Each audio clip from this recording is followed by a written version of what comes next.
impulseu actes com aquests que redimeixen la memòria històrica tan maltractada en el nostre país. O sigui que moltíssimes gràcies per haver creat aquest espai. Muchas gracias, Bárbara. Es un placer. Luego te enseñaremos la casa, perquè no l'he vist, no he tingut temps. I sempre que vulgueu sereu benvinguts aquí. Gràcies. Moltes gràcies, en primer lloc, a la Bàrbara per ser amb nosaltres.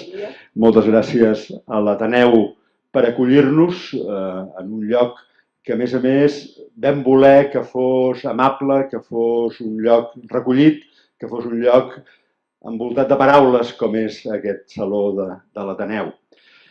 El que avui farem és un acte no només de memòria, sinó també sobre la memòria.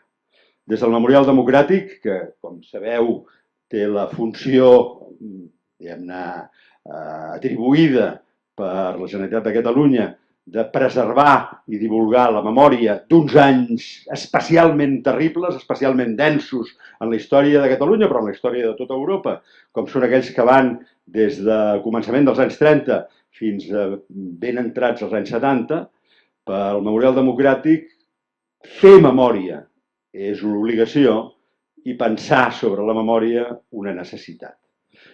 Ens acompanya Bàrbara Brix, que ha fet les dues coses i les fa constantment i les fa quotidianament i les fa, a més, parlant molt sovint amb generacions que venen posteriorment. La seva història l'explicarà més bé ella que el puc fer jo, simplement com una pinzellada. Bàrbara Brix, nascuda l'any 41, descobreix en una determinada fase de la pròpia vida el paper que el seu pare ha tingut en accions criminals que hi ha hagut sobretot a l'est d'Europa.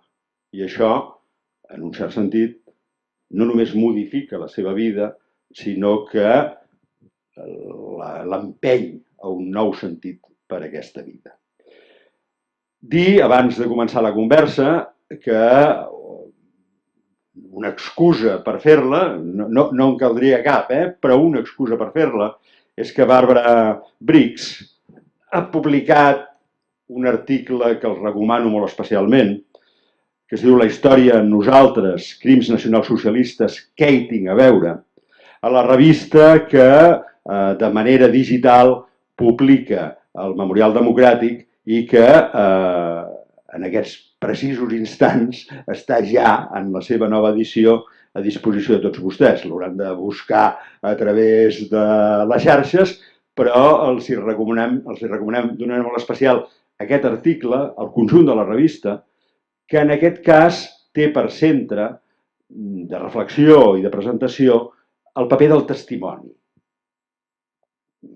En la memòria, el testimoni és essencial, el testimoni que ha viscut, el testimoni que ha conegut. Parlem també d'altres coses en la revista, parlem, per exemple, del 50è aniversari de l'Assemblea de Catalunya, parlem dels espais del franquisme, parlem de qüestions vinculades amb els espais i vinculades amb la memòria molt àmplies. Però l'article inicial, l'article que obre la revista, és precisament el de la Bàrbara Brix, que és un article tan commovedor com incitador a la reflexió i incitador també a una actitud moral davant de la memòria. Bàrbara, la Bàrbara ho parla tot gairebé en el món, i entén força coses en català, però no prou. Jo que no parlo gaire res, l'únic que hem trobat per trobar-nos és el castellà, per tant farem aquesta conversa en castellà. Bienvenida y muchísimas gracias por estar con nosotros. Siempre despacio, por favor. Más despacio. No será fácil, pero se intentará. Tu artículo en la revista se titula Crímenes nacionalsocialistas. ¿Qué tengo que ver yo con ellos? Bueno, ¿Qué tienes tú que ver con Eso ellos? es ya la pregunta crucial, se puede decir, que se haría al final del diálogo. Pero podemos empezar por eso. Pero Sí, yo te la hago no como una pregunta social, sino como una pregunta individual. sí. Es decir, Bueno, tú, bueno. tú naciste el 41. Mm. Podrías decir fácilmente, yo no tengo nada que ver. No, Pero tú has dicho, yo tengo que ver. sí, sí, al contrario diría yo. Es que, bueno, yo fui profesora en Alemania durante más de 30 años en un instituto o diferentes institutos en Hamburgo y las alrededores. Enseñé sobre todo historia, mi materia preferida, y no sé cuántas veces también enseñé la época del nacionalsocialismo a mis alumnos, claro, ¿no? Hablé también de los perpetradores, protagonistas, ¿no? Como Hitler, Himmler y Heydrich, nombres conocidos. Um, pero bueno, la situación estuvo o era claro, los criminales al otro lado, los hitlerianos, los nacionalsocialismos del otro lado, y yo afortunadamente sabía lo que era lo bueno y lo malo. Entonces yo del otro lado, y la constelación era clara. Pero muy tarde, en el 2006 solo, ya estaba, um, iba a jubilarme de profesora a los 65 años. Solo en este momento me enteré que mi padre muy querido había sido o había formado parte de una de las 4 Einsatzgruppen. Tengo que explicarlo un poco tal vez, ¿no? Porque ni siquiera en Alemania están muy conocidas. Los 4 Einsatzgruppen fueron 4 unidades, en total más o menos 3.000 personas, hombres, SS, fue la gran mayoría que seguían en el 1941, en el momento de la invasión alemana a la Unión Soviética, que seguían el ejército oficial, la Wehrmacht, el ejército alemán. Y estas 4 unidades, die Einsatzgruppen, los llamamos así, eran unidades de aniquilar, simplemente dicho. Es que su misión fue de encontrar y asesinar a los funcionarios comunistas y sobre todo a la población judía, del bebé hasta los ancianos. Y mi padre formaba parte de médico, formaba parte del comando de la Einsatzgruppe C, A, B, C, D. A operaba en el mar Báltico, C en Ucrania y D cerca del mar Negro, ¿sí? Y bueno, mi padre formaba parte del comando de la Einsatzgruppe C en Ucrania. Y entonces en el 2006 tuve la visita de un amigo historiador, archivista, así se dice, ¿sí?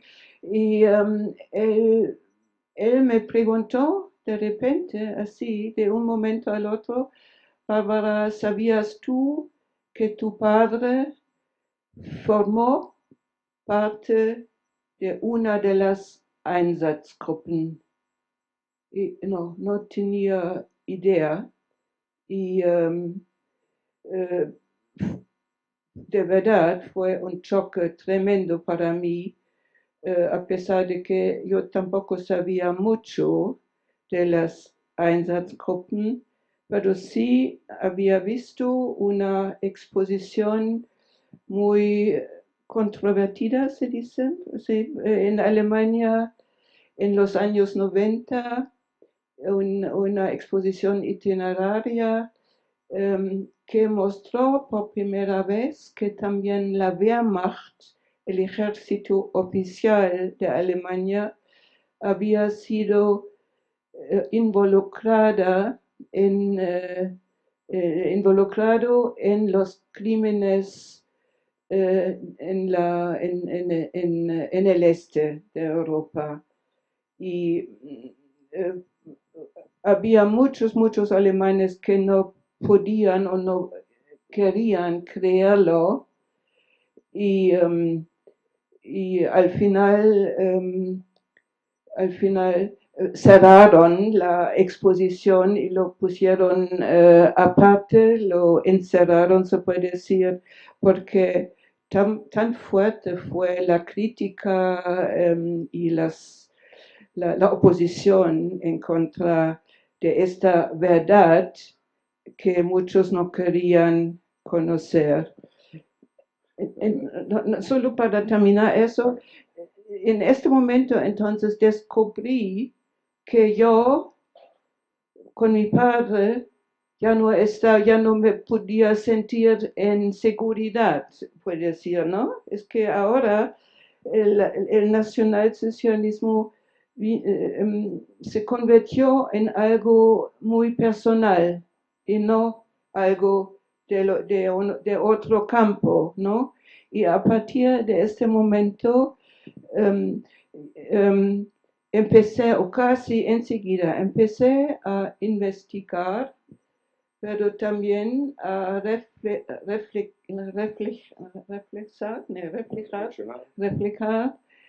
mucho sobre mi papá, su papel, su desarrollo, nuestra relación y también mi propio papel en toda esta historia de familia. A partir de esta narración hay muchas preguntas. Las iré haciendo una detrás de otra, pero la primera, hasta este momento, hasta que te entra el activista y te dice que tu padre estaba en los grupos, ¿qué te habían contado? Es decir, tú vives toda una vida con una narración sobre qué había hecho tu padre durante este periodo, que es consolatoria, que te permite vivir con tranquilidad. ¿Cuál era esta narración? Sí, esa es una pregunta muy compleja, porque de verdad yo conocí a mi padre solo a los 6 años de niña. Yo nací en Breslau, que es hoy Wrocław, en Polonia, antes era Alemania del Este, y ya en el 45, en enero 45, 3 días antes de liberar el campo de Auschwitz, mi madre con sus hijos todavía muy pequeños, yo tenía 3 años y medio, mi hermana 2 años y mi hermana menor solo 4 semanas, un invierno bastante frío. La población alemana tuvo que salir, refugiarse, porque el ejército rojo, el ruso soviético, había cruzado la frontera con Alemania. Y entonces tuvimos una huida muy larga de casi 3 años, hasta que llegamos en el oeste de Alemania, donde después seguimos viviendo, ¿no? Y entonces mi madre me había acompañado a la ciudad en el centro de Alemania del Oeste, Lünen, una ciudad mediana, donde mi padre ya vivía desde hace ya poco.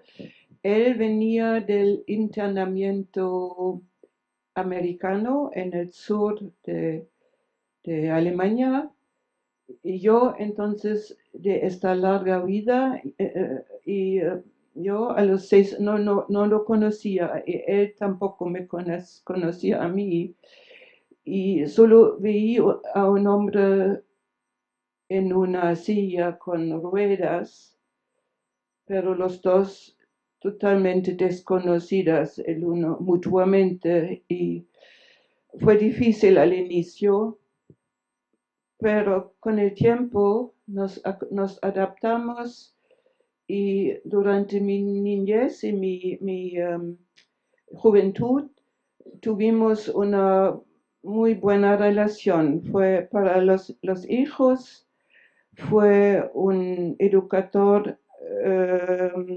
excelente. Nos leía cuentos, nos cantaba historias y nos guiaba, así se puede decir, intelectualmente, moralmente.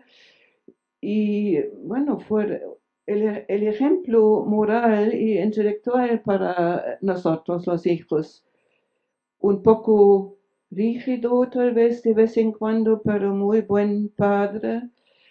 Y solo para volver a tu pregunta, es que hubo los primeros, no, fue una relación muy armoniosa, solo yo ya estudiante de historia y de francés, en los años 68, eso les dice algo, ¿no? La revuelta de la juventud internacional, se puede decir, y nosotros también, mi hermana menor y yo, empezamos a atacar a nuestros padres, pero leyendo toda la literatura que estaba saliendo sobre los crímenes del nacionalsocialismo, y hasta ahora un silencio casi total, ¿no? Y yo me acuerdo de las escenas en nuestra sala de estar. Mi padre muy pálido, mi madre nerviosa y mi hermana y yo atacando a nuestros padres con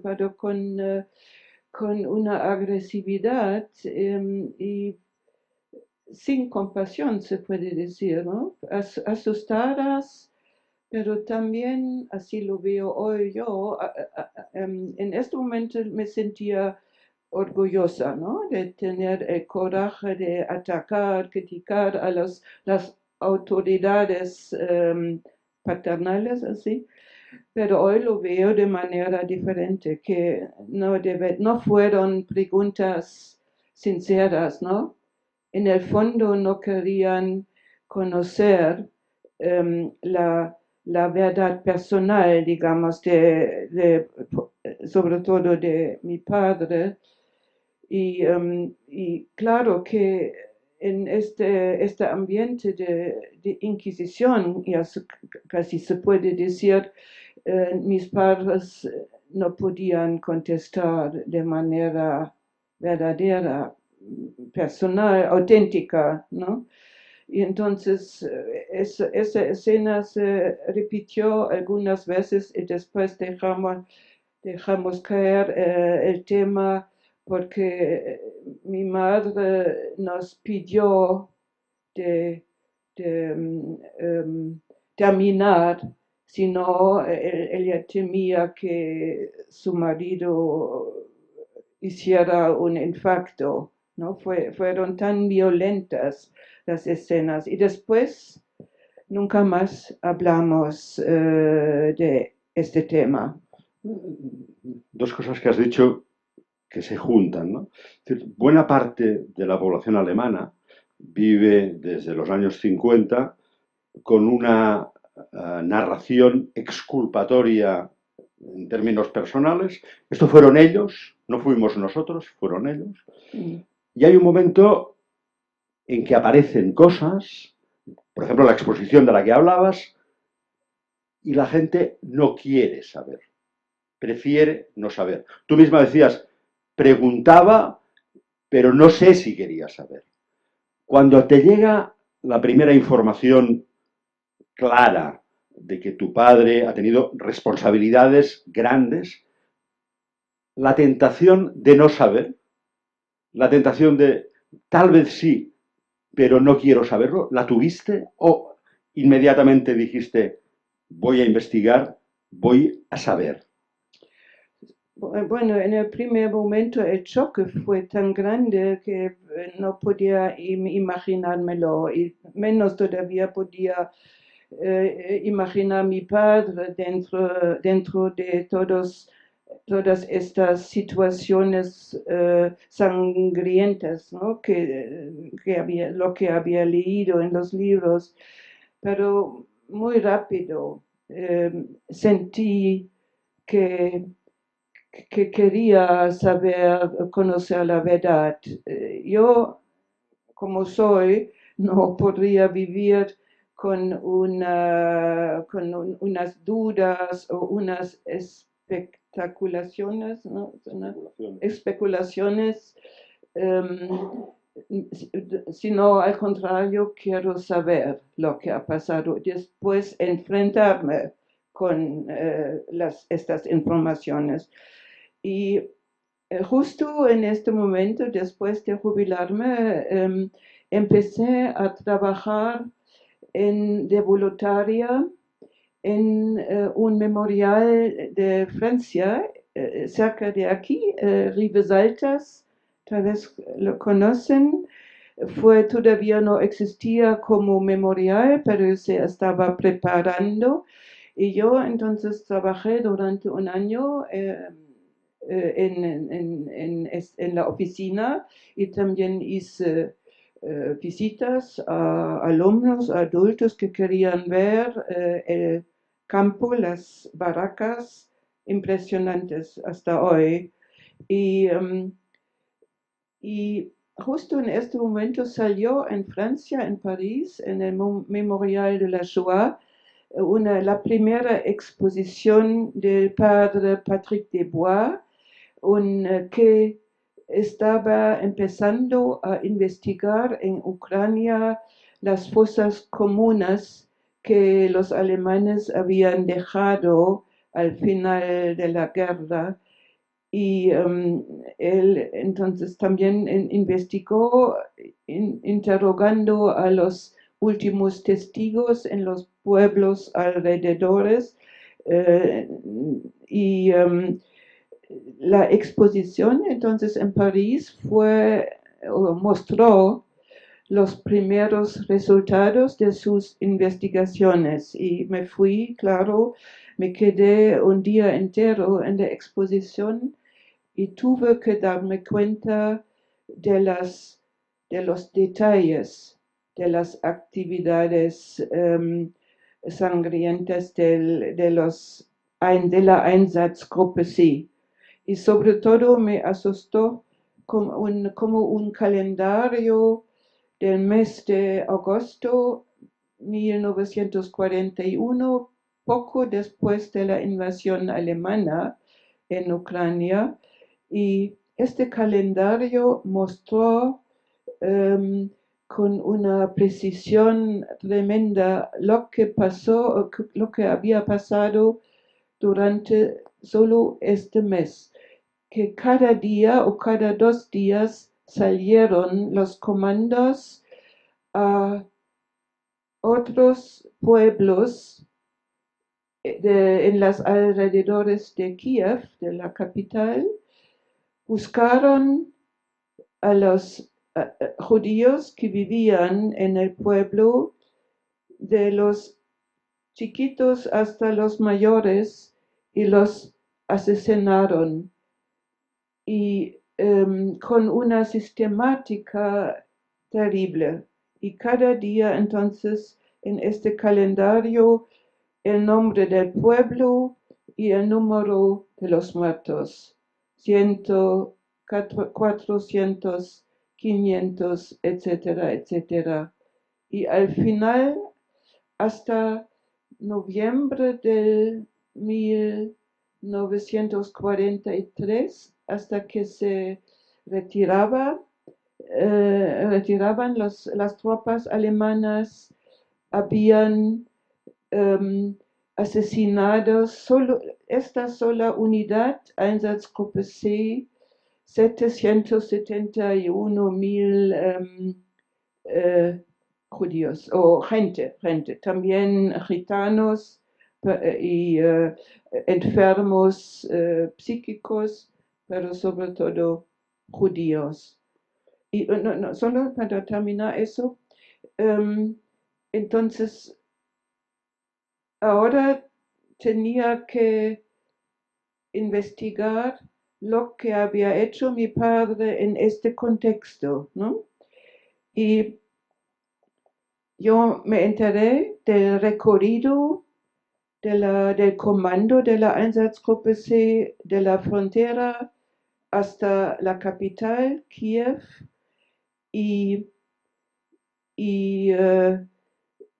sabía entonces, conocía el recorrido, y justo en este momento me preguntaron en el memorial del campo de concentración de Neuengamme, cerca de Hamburgo, donde vivo yo, y en un memorial al que me siento muy vinculada.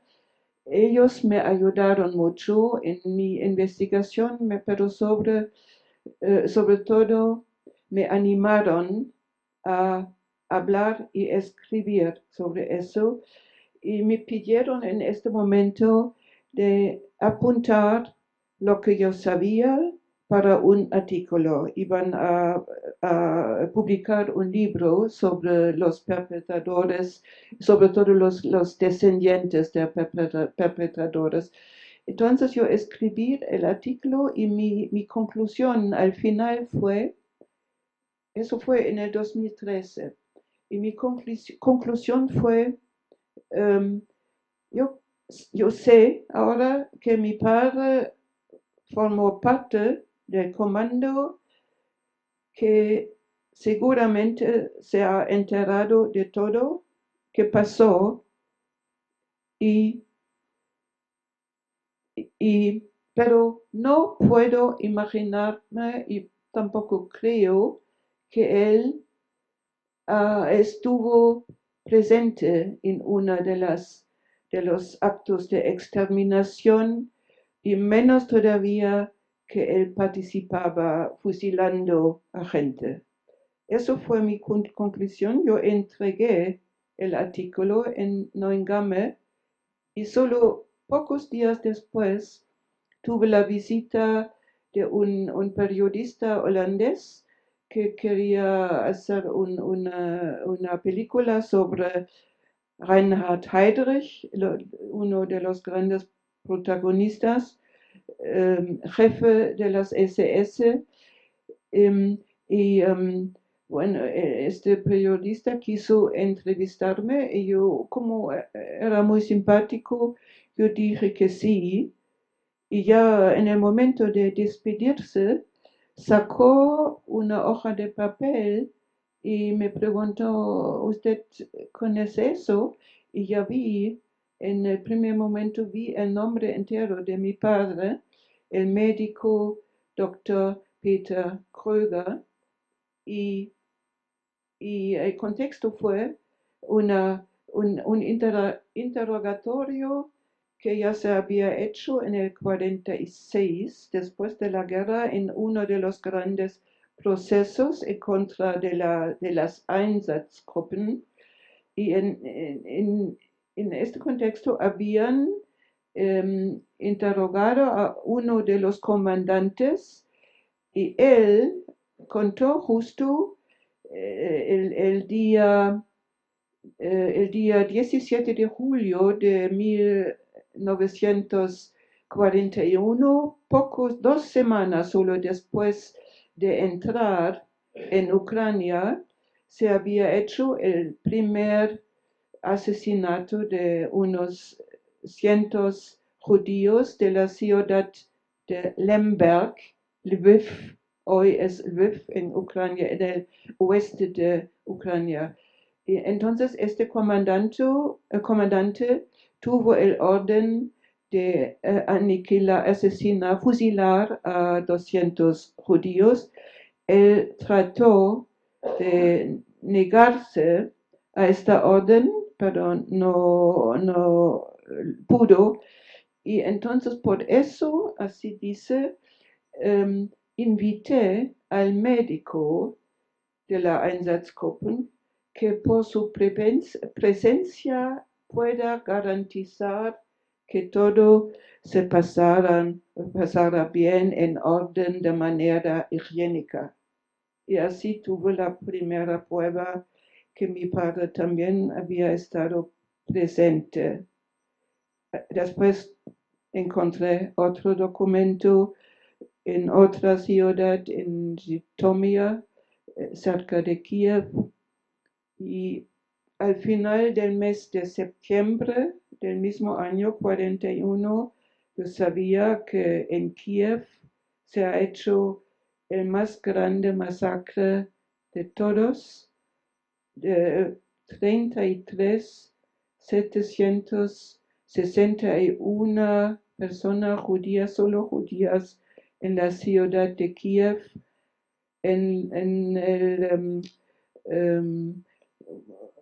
ravin es en francés, como es en español, como una valle, pero muy profunda, ¿cómo se dice? Schlucht. Bueno, entonces una valle que se llama Babin Yar. Seguro que os dice algo, ¿no? Y eso se hizo el 29 y 30 de septiembre y 2 días entonces para asesinar a más de 30.000 personas del alba hasta el atardecer, o no, ¿cómo es? La puesta del sol, el día siguiente lo mismo. Y yo sé ahora que los asesinos fueron un comando de la Einsatzgruppe C, la 4A, un batallón de policía de la ciudad de Bremen y el comando de la Einsatzgruppe C. Y mi padre formaba parte del comando. Y él, después encontré 2 actos de interrogatorios de testigo hecho a mi padre en los años 60 hasta en nuestra sala de estar, pero él de testigo solo. Y ahí le habían preguntado también por los hechos de Babin Yar, pero él se negó y dijo que había entendido hablar de eso, pero que no estuvo presente.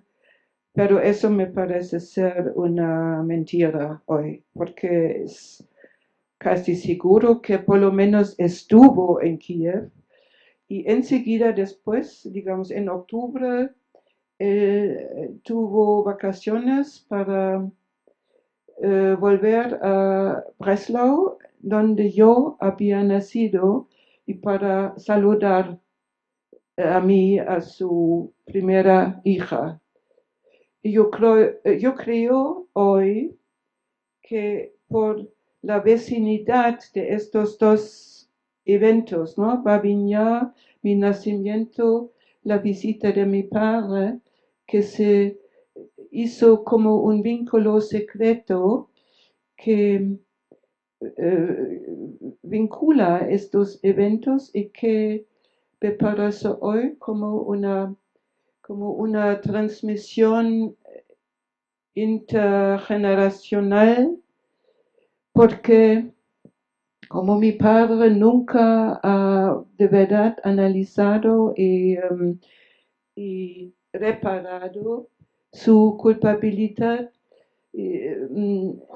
soy yo la de la familia a hacerlo en su lugar. Así lo siento yo y así me explico el hecho de que después de esa muerte, que como una obsesiva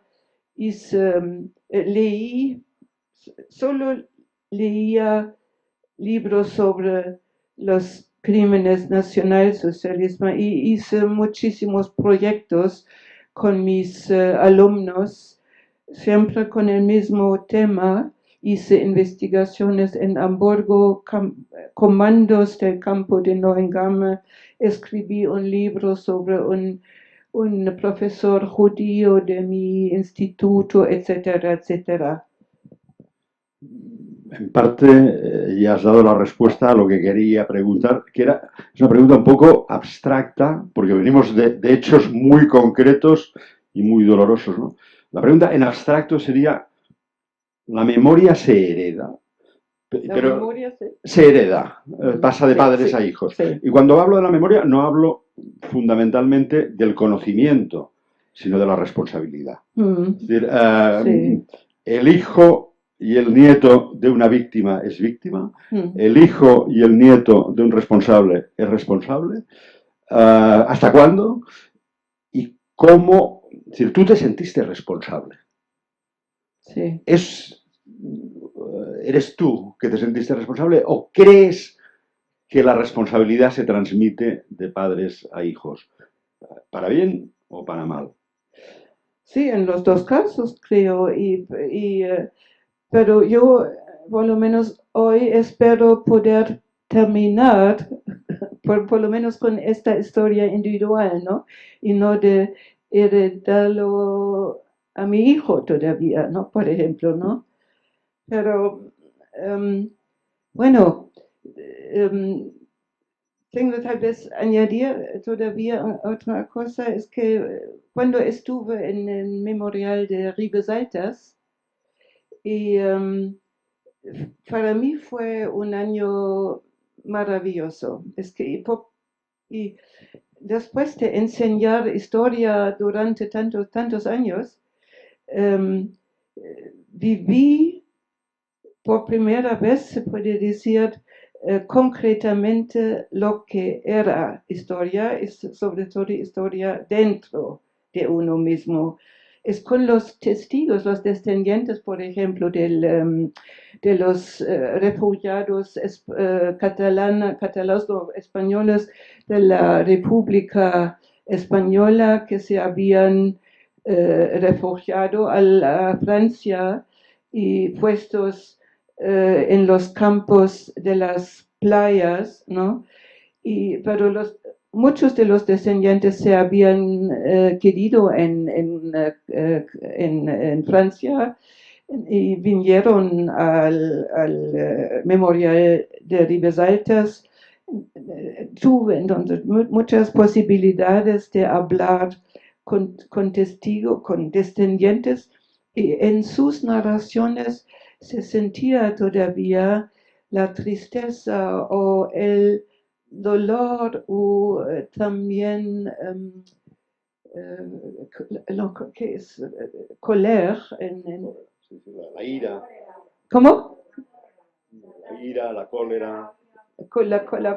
La ira. La ira de los padres que lo habían vivido, pero que ahora se habían transmitido a los hijos y hasta los nietos, ¿no?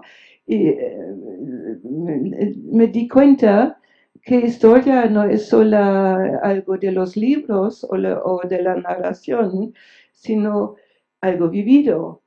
Y lo mismo me ocurrió después de este año en Ribesaltas.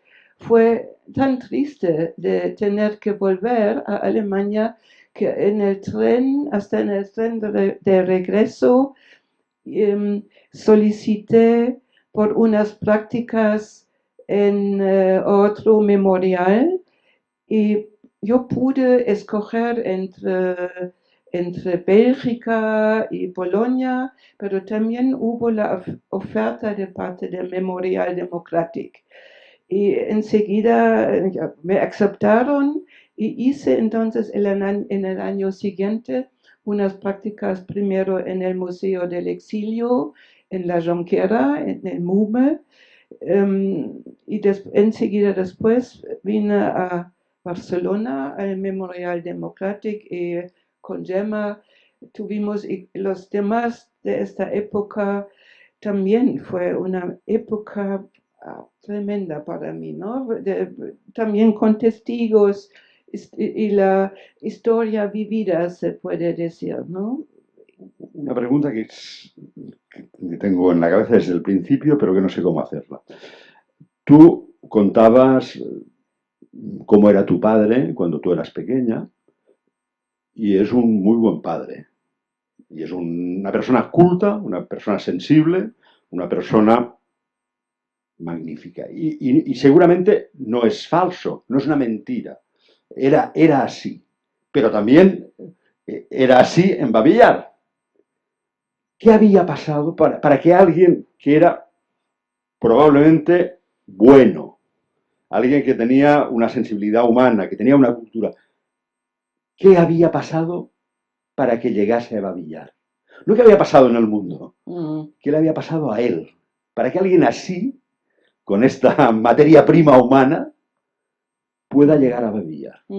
Sí, para mí es la pregunta más importante finalmente, ¿no? Y yo creo que todos nosotros tenemos que ponérsela a cada rato, sobre todo que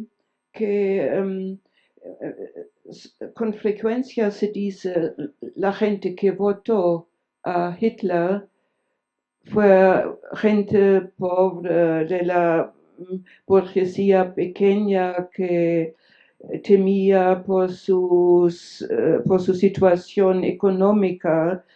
Pero en el caso de mi padre, y más todavía en el caso de mi tía, su hermano mayor, que él fue de verdad un nacionalsocialista fanático, que había fundado el Partido Nacionalsocialista en Letonia, donde vivía la familia, en la capital, en Riga. Mi tío se quedó así en esta ideología hasta el final de sus días. Pero él, como mi padre, como sus dos hermanos, entonces vinieron de una familia intelectual, de burguesía, en una buena situación económica, intelectuales, médicos, mi abuela, y los hijos tuvieron todas las oportunidades para un desarrollo óptimo, se puede decir, ¿no? Con conciertos, con música, con biblioteca en casa, padres liberales. Sin embargo, la familia entera, excepto uno de los hermanos, todos fueron nacionalsocialistas convencidas. Y claro, me pregunto con frecuencia y creo por lo menos entiendo algunos aspectos, el hecho que esta clase burguesa en Letonia fueron alemanes baltos, creo, se puede decir que desde hace más de 7 siglos dominaron la política de este país y los letones solo la clase baja. La política fue dominado por esta casta, si se puede decir así, alemana, con todos los privilegios. Y después de la Primera Guerra Mundial, Letonia como Estado se hizo independiente. Y eso quería decir que los alemanes perdieron todos sus privilegios. Solo tenían como 5 representantes en el Parlamento de Letonia y el resto fueron letones. Entonces, y creo que la pérdida de esta misión histórica como ellos lo veían, eso fue una de las razones de creer en Hitler.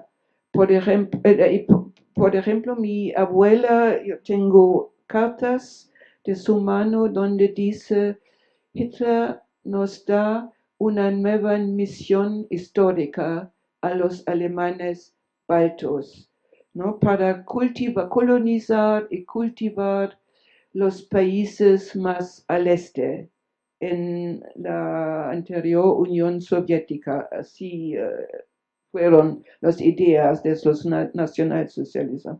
Otro aspecto fue que los baltos alemanes se sentían como la primera clase de la población y los letones un poco, tal vez no esclavos, pero clase trabajadora, ¿no? Y sin privilegios ningunos.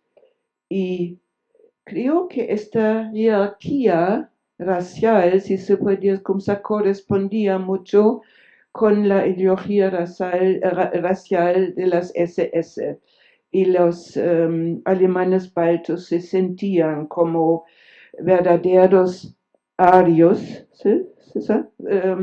Y así hay una correspondencia con la ideología nacionalsocialista. Pero por el resto, esa es mi convicción, que cada uno de nosotros, de los seres humanos, tiene en sí mismo, en las profundidades de su ser, la posibilidad de asesinar a otros, el malo. Y yo creo que solamente, digamos, el carácter nacional de los alemanes que tenemos, el orden, la sistemática, el amor de las reglas, todo eso nos ha conducido a los nacionalsocialismos a asesinar, pero de esta manera tan como fábrica, ¿no? Tan sistemática. Eso nos,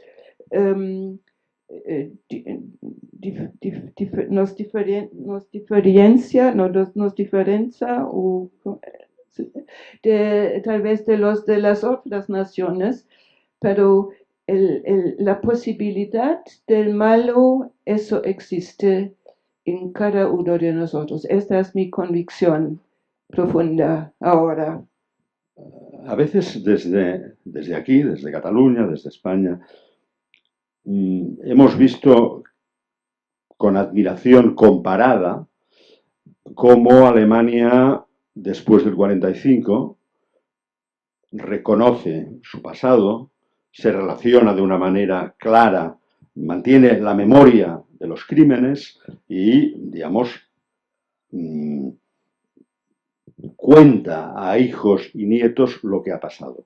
Lo vemos desde aquí con una cierta admiración porque el franquismo durante 40 años obliga a olvidar y cierra la memoria. Ahora bien, tanto en Alemania, que ha mantenido la memoria, como en el caso de Cataluña y España, donde la memoria se ha tenido que recuperar de las distorsiones y de los olvidos muy tarde, vemos que reaparece la extrema derecha. La pregunta es, yo tengo mi propia opinión y no es optimista sobre esto. la nueva extrema derecha no sabe lo que pasó o es extrema derecha aún sabiendo lo que pasó. La pregunta no es ingenua, aunque pueda parecerlo, porque algunos tienen, yo no mucho, la esperanza que la memoria sea una vacuna contra el mal. Y a veces la memoria no ha funcionado como vacuna contra el mal.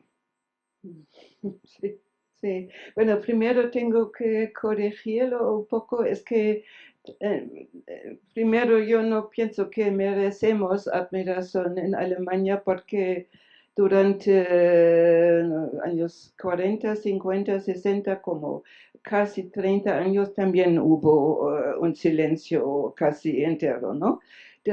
Además, fueron los aliados ingleses, franceses, americanos que nos obligaron a ocuparnos de nuestro pasado por el proceso de la denazificación primero y también los juicios que hubo, por lo menos, no suficientes, pero hubo, pero no fue voluntariamente de parte de los alemanes.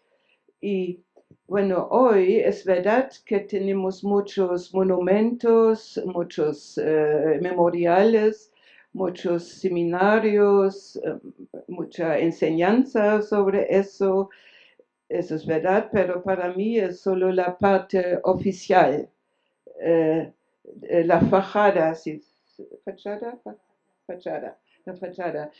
Y yo estoy convencida, pero solo después de este proceso largo de reflexión solamente, yo estoy convencida de que en el fondo todos tendrían que hacer lo mismo como yo, mirar el pasado del familiar, preguntarse qué hizo mi padre, mi abuelo, mi bisabuelo y después reflexionar por qué lo hizo, en qué circunstancias lo hizo y solo después, eso me parece como una purificación de la sociedad.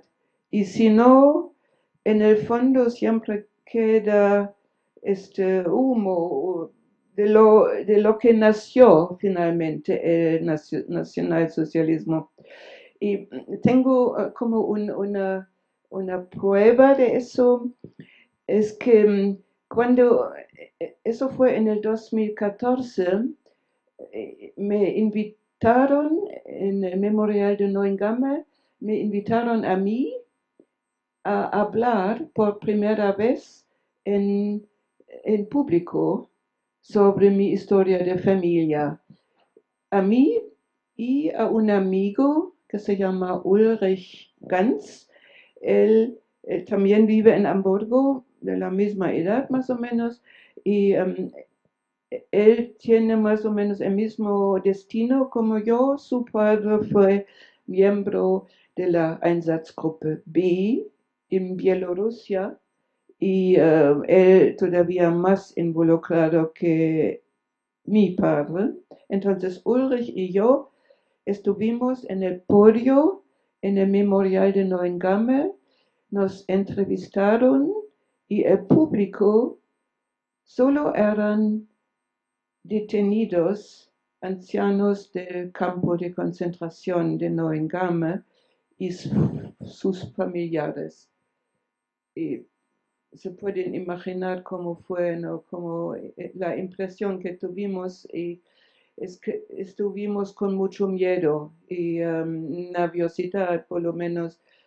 Y después de 2 horas de entrevista se produjo un silencio en la sala y yo me esperaba a todo. Y después de cierto tiempo se levantó un señor que conocía casi solo un poquito, un francés de la misma edad, Jean-Michel Gousseau, y él antes me había contado que su padre había muerto en uno de los comandos del campo de concentración de Neuengamme. Entonces Jean-Michel Gossot se levantó y dijo que por primera vez en su vida se había dado cuenta que también los descendientes de los perpetradores tienen algo como un equipaje pesado, un fardo, no sé, ¿sí? Y que él y se da cuenta que nosotros también tienen un dolor profundo dentro de nosotros, como ellos, los hijos de los asesinados. Y él piensa, entonces Jean-Michel piensa que este dolor compartido de cierta manera pueda formar como una base de un trabajo, trabajo de memoria en común. Eso fue tan fuerte, esta respuesta, yo sentí como un alivio. Solo en este momento me di cuenta que yo también sentía como una culpabilidad que era totalmente irracional, claro, ¿no? Pero y como con este gesto humano que me dio a mí y a mi compañero Ulrich, me dio la mano y enseguida nos hicimos amigos y al año siguiente vino también al Memorial de Neuengamme Yvonne Cossu, una francesa, también hija de un resistente francés, muerto en uno de los comandos de Neuengamme, y ella también muy impresionante y lista para conocernos, a pesar de que durante años y años, hasta los 60 años, no había querido ir a Alemania, ¿no? Y a partir de este año, no solamente estamos unidos por una amistad profunda, sino a partir de 2017 nos presentamos todos juntos a un público de escolares o también adultos, un proyecto que se llama Memoria a Cuatro Voces, o cada una cuenta su propia historia familiar y después la historia de nuestra amistad. Y empezamos en Perpignan porque ya conocía a profesores en diferentes colegios, institutos, y fue la reacción de las jóvenes fue tan impresionante que decidimos seguir en eso y ya nos invitamos algunas veces a Suiza y también a Francia, también estuvimos en París y el año pasado estuvimos por primera vez en Barcelona, invitados por Jordi Palou, que antes era director. Otro vínculo que tengo con el Memorial Democratic. Y solo para decirles, esta experiencia que tenemos ahora, el contacto, el intercambio con los jóvenes y la fuerte impresión que les da nuestra amistad, que es visible para ellos, sensibles, ¿no? Y las preguntas que nos hacen de manera tan auténtica, tan sincera, tan inocente, se puede decir, que tenemos la impresión que esta experiencia sirva para entender un poco que el fascismo, la extrema derecha no puede ser una posibilidad política. Enlazando y y acabando porque le prometimos no abusar más de una hora de 80 años muy bien llevados, pero 80 años. Para acabar, una reflexión personal, pero no sé si compartida, pero que nace de esta última intervención. Cuando las instituciones memorialísticas recogemos voces de la memoria, nos encontramos muy a menudo con voces que legítimamente nos dicen cuánto dolor nos infligieron, cuánto mal nos hicieron. Y pocas voces que dicen cuánto dolor infligimos, cuánto mal provocamos. Sí. Y como el bien y el mal están más repartidos de lo que suele parecer, tal vez la experiencia de Bárbara, la experiencia de los que también han sufrido mal, pero aparecen en las voces de la memoria diciendo cuánto mal infligimos, es una voz necesaria sin la que no hay reconciliación posible. Si cada uno habla del mal que recibió y nunca habla del mal que infligió, no habrá nunca reconciliación. Sí. Y vosotros os habéis reconciliado, al menos los amigos. Sí, eso es verdad lo que dice. Pero al final puedo hacerle una pregunta de mi parte. Sí, Sí. sí. Otra cosa es que la responda.